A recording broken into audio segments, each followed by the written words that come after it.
Εδώ είμαστε και πάλι, κυρίες και κύριοι, εδώ είμαστε και πάλι, ημέρα 5η, 8 Ιανουαρίου του 2009.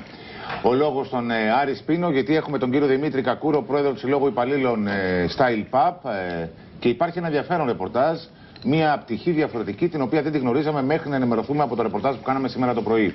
Άρη. Γιάννη, επειδή υπάρχει μια νέα αρχή, όπως λέει ο Πρωθυπουργός, σε αυτή την κυβέρνηση, κάνουμε και εμείς μια νέα αρχή με συμπεριφορά διοικητών οργανισμών. Σύμφωνα λοιπόν με ένα ρεπορτάζ, το οποίο έμαθα αργά χθες στα ξημερώματα από στελέχη του Συλλόγου Υπαλλήλων ΙΛΠΑΠ, από σήμερα βρίσκεται σε κατάληψη το κεντρικό κτίριο της διοίκησης των ΙΛΠΑΠ από υπαλλήλους.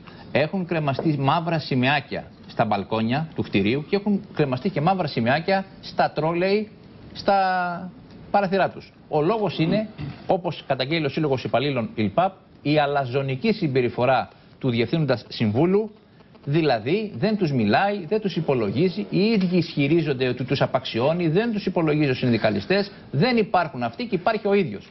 Σήμερα το πρωί λοιπόν συναντήθηκα με δύο στελέχη και μετά θα πάμε στον κύριο Κακούρο, τον οποίον παρακάλεσα από την κατάληψη να έρθει εδώ στο στούντιο, για να δω τι ακριβώς συμβαίνει. Σε πληροφορώ, Γιάννη, ότι έφυγα γρήγορα από το γραφείο, μάλλον από το γραφείο του σπιτιού ενός στελέχους της διοίκησης και όχι συνδικαλιστή, ο οποίος μου έδωσε 1 τόνο φακέλους, ναι, με συμβάσεις σκάνδαλα που έχει υπογράψει ο Διευθύνων Σύμβουλος. Αυτά όμως έχουν πάρα πολύ μεγάλη σημασία. Τι να σου πω για χαριστικές συμβάσεις με χρήματα που δίνει για δίμηνες εργασιακές σχέσεις, 5.000 τον μήνα. Όχι, αυτά δεν τα καταγγέλνουν οι εργαζόμενοι. Αυτά τα βρήκα εγώ από το ρεπορτάζ. Μάλιστα. Για να μπορέσουμε να στηρίξουμε την κουβέντα μας. Κύριο Κακούρο. Ο κύριος Κακούρο λοιπόν είναι εδώ, είναι πρόεδρος του Συλλόγου και να το ρωτήσουμε γιατί κάνουν κατάληψη σήμερα στο κτίριο της διοίκησης του ΙΛΠΑΠ. Ναι, καταρχήν να σας ευχαριστήσω για την πρόσκληση, γιατί είναι η πρώτη φορά που μας καλεί κανάλι τα τελευταία χρόνια. Καλά, όχι και η πρώτη φορά που καλεί. Όχι, κύριε Παπαγιάννη, είναι γεγονός. Τους συνδικαλιστές των ΙΛΠΑΠ κανάλι, πώς είναι δυνατόν αυτό? Έχουμε στείλει, βέβαια μας έχει καλέσει και μας έχει βγάλει αρκετές φορές ο 902, είναι αλήθεια αυτό. Έρχεται εκεί στο χώρο μας. Αλλά τι γίνεται, στέλνουμε σε όλα τα κανάλια χαρτιά, διάφορα υπομνήματα με τα παράπονά μας, με τα ζητήματα τα οποία μας αφορούν και μας καίνε και κανένας δεν.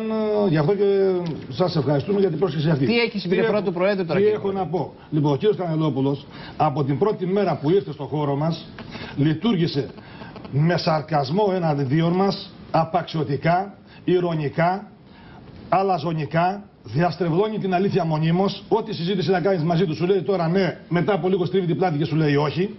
Αυτό δεν το καταγγέλω μόνο εγώ, το καταγγέλνουν οι πάντες. Το σύλλογο το δικό μου, του οποίου προείσταμε σαν πρόεδρος, ένα ολόκληρο χρόνο το είχε στο κυνηγητό.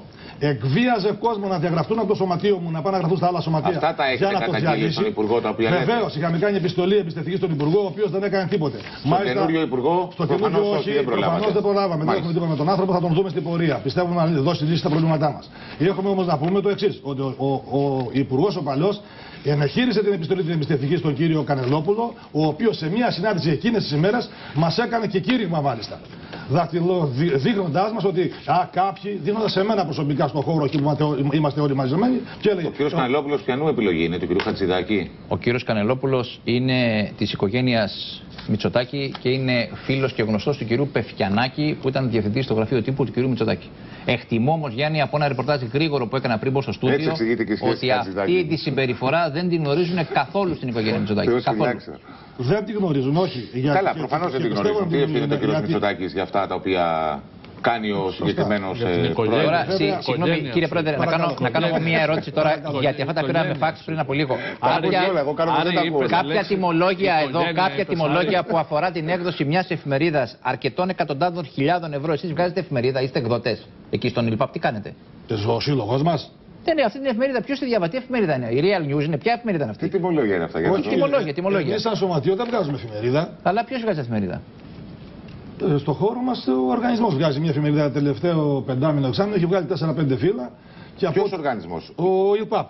Α, μάλιστα. Ο ΙΛΠΑΠ. Κάτι τιμολόγια βλέπω εδώ, 12.500 ευρώ, 15.000 ευρώ, 13.000 ευρώ, 37.500 ευρώ. είναι ενημερωτική. Δημιουργικό σχεδιασμό και παραγωγή διαφημιστικού υλικού για την προβολή του τρόλεϊ. Με ειδήσεις από τα τρόλεϊ. Με ειδήσεις, ναι, γενικά από τα τρόλεϊ, διάφοροι συνάδελφοι συνεντεύξεις μέσα Και πού διανέμεται αυτή η εφημερίδα?